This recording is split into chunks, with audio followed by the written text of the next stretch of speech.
Hi friends, Chennai central Egmore தாம்பரத்தில் பயணிகளோட எண்ணிக்கை வந்து நாளுக்கு நாள் அதிகரிச்சுக்கிட்டே இருக்குங்க.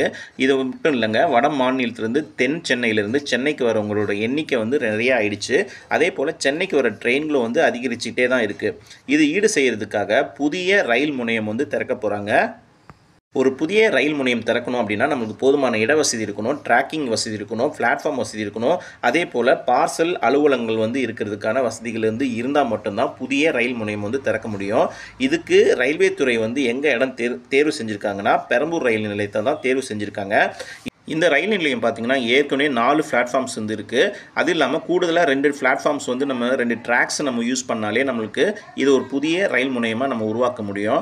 அது மட்டும் இல்லைங்க, பெரம்பூர்லேருந்து அம்பத்தூருக்கு புதிய ட்ராக் வந்து அமைக்க போகிறாங்க. இதுக்கான பணிகளும் வந்து நடக்க போகுது.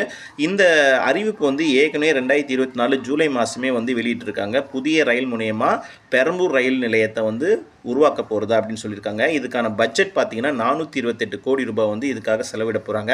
வரும் 2028க்குள்ளே இதுக்கான பணிகள் அனைத்தும் முடிஞ்சு 4வது ரயில் முனையம் வந்து திறக்க போகிறாங்க. அவ்வளோதான் இந்த வீடியோவில். சப்ஸ்கிரைப் பண்ணதும் கொஞ்சம் சப்ஸ்கிரைப் பண்ணியிருப்பாங்க. தேங்க்ஸ் ஃபார் வாட்சிங்.